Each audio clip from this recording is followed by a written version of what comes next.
Jeez, I'm tired. What time is it anyway? Oh boy, it's late. Noon again.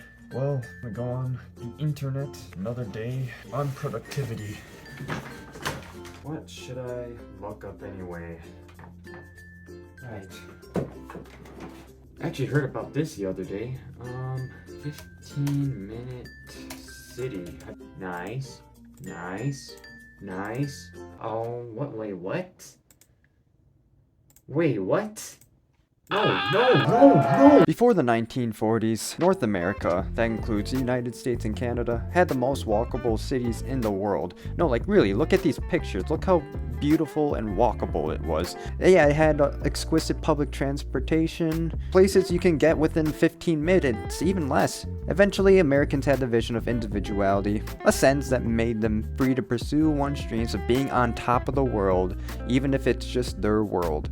One of the most defining symbols of the American dream is the automobile, which gave us Americans a new meaning of freedom. Don't get me wrong, there's nothing wrong with individuality. Like, I get it, people should have a right to do their own things, but it comes to the point where you're kind of forced to do everything individually, and it's kind of stupid. But anyway, and although it was nice that we had new forms of transportation, especially a potentially even quicker form of transportation, the price was that we neglected other alternative means of transportation, which has caused tremendous suburban sprawl. Traveling by foot has literally become unviable in most places in the United States because of it. Like, just imagine the vast majority in this country having access to everything in the 15-minute walk. Like, everyone's happy at the end of the day once we put this into place, right? Yeah, man, when something nice comes up, somehow there's always gotta be like a conspiracy about it for some freaking reason. I don't get it. Like, people lived happily like this back in the day. Why can't we do it now? Is just honestly the question. This is why we can't have nice things. But on the other hand, we kind of have to dig deep into why they act like this, because I'll be honest, when I wrote an article about this, I did not look into that side initially. So why don't you just grab yourself a cup of coffee and a bowl of cereal, and here we go. What's a 15-minute city, you say? Well, in short, it's kind of in the name overall. Not a 15-minute drive or anything, but a 15-minute walk. All the necessary amenities surrounding you, biking distance even. What I mean by essentials, I mean that it also includes groceries, your job, schools, parks, etc. What you see surrounded by me right now, it was actually basically like how cities were designed way before the automobile.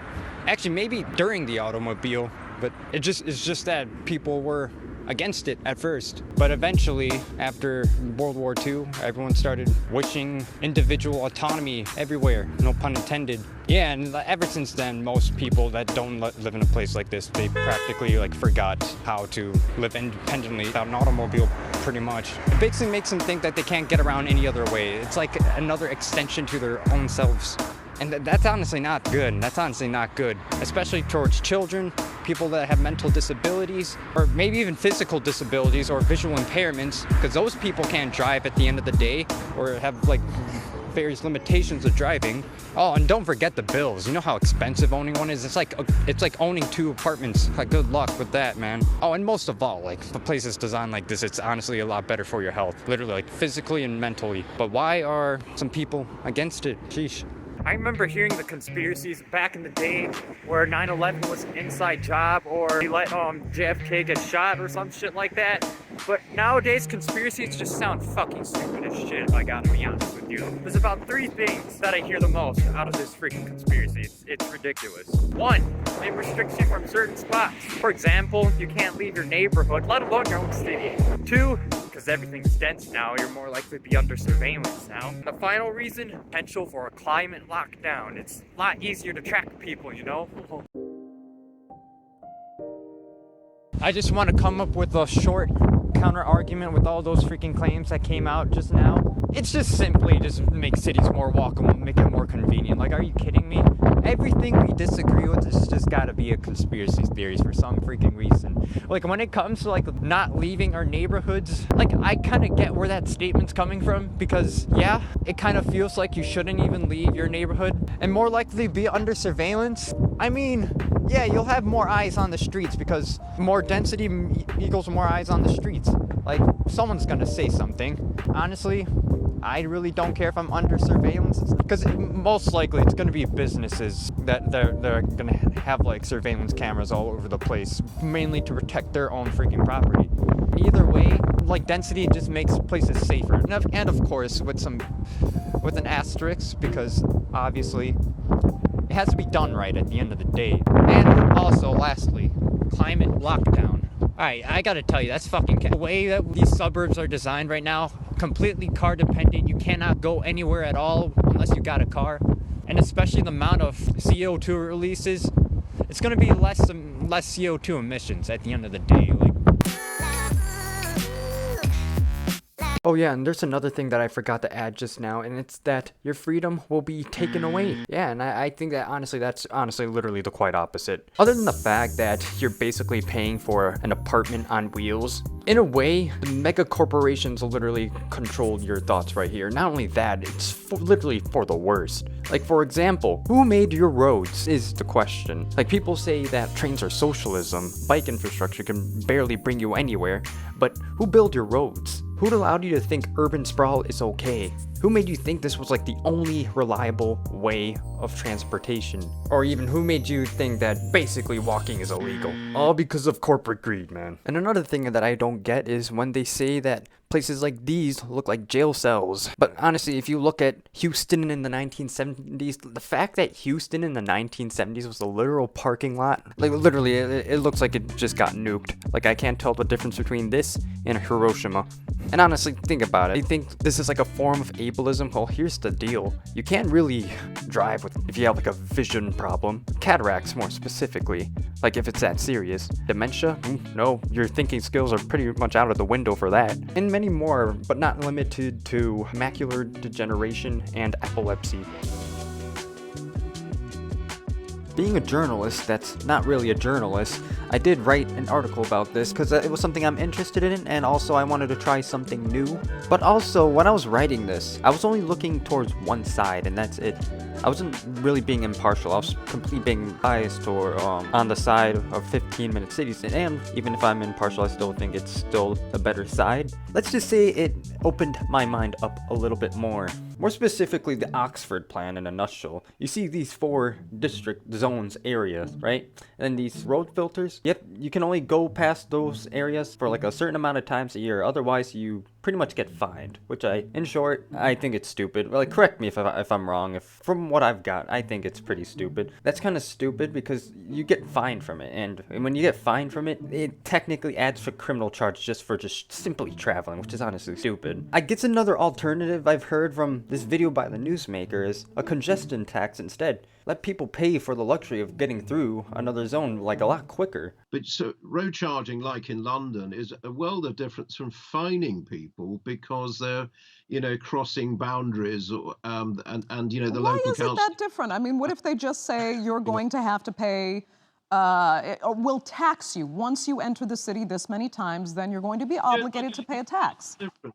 It's like Oxford is talking about basically a fine. If you use the car more than 100 days in the year, then you get fined 70 quid. All right, basically, if you charge them money, it's basically just a premium to go through a certain area. But on the other hand, if you charge them in a different way, that is, fine them, then it's a whole different story, because that ends up on their criminal record. And if they keep doing it, chances are it could bring to further legal action. I don't know what exactly, but something like that.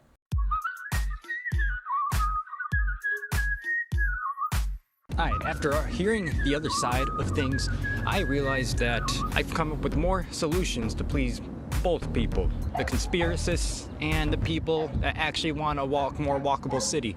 And honestly, it requires more than one solution, obviously. Make every single urban highway a toll road. And honestly, that alone won't fix that, because if you think about it, the entire local streets will be crowded and stuff. Like, that won't freaking work.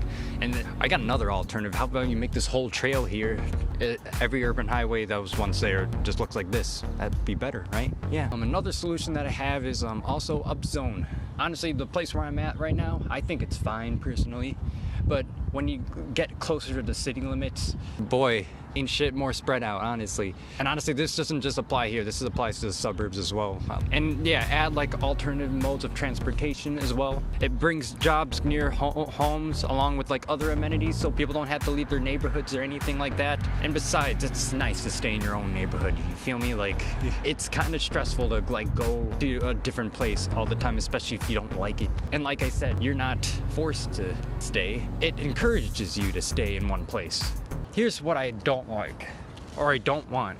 I saw in this one video that I mentioned earlier, do not fine people for entering a different zone by car. Like at the point, you're just basically controlling people's freedoms. You can charge people, sure. That gives them a premium to pay. When you find people, that pretty much adds to their criminal record at that point. So instead, an alternative for it's like, I guess, a congestion tax, especially like near the loop. That place is insane. I remember New Year's when I was there, it literally took me 10 minutes just to get off Ohio Street. But yeah, overall, like what I just mentioned, it basically gives people a choice, not like a whole full-on restriction. Like, I agree with that. I don't like what Oxford's doing there. Honestly, hearing the term 15-minute city and me saying it throughout this entire time is a complete BS. 15-minute city is really just a city at the end of the day. Like, having everything around you within 15 minutes, actually, it's more like freaking 5 minutes, actually.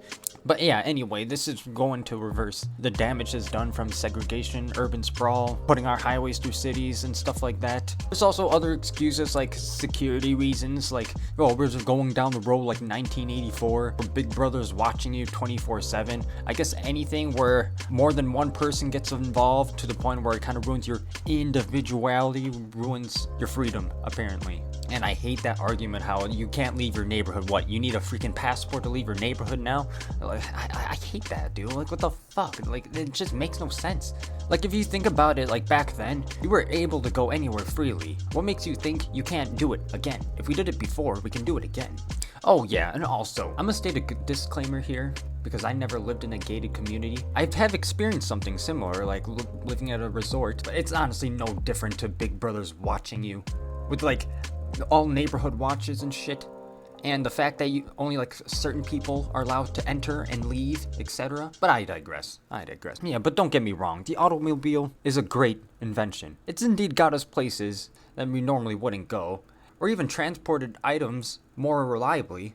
But the thing is, relying on it, like being completely dependent on it, is just freaking criminal, especially when you make us dependent on it. Oh yeah, I just want to add a few more points before I end this video here. I do realize that it's not as black and white, just as everything. Like, I have a feeling if you view things black and white, you tend to go on the extreme side, and usually not for the better. Like, I kind of get the other side, but I think they take it to a way too extreme, to a point where they just like ignore like the other considerations. I do not like, one thing I gotta agree with the other side, like, you can't leave your zone via automobile or else you get fined. That adds like a criminal record overall. Like, I say the best idea is usually like just charge them extra. At the end of the day, upzoning should encourage people to not drive anymore. Don't put like laws of where people can go and not go. Like, I think that's honestly stupid.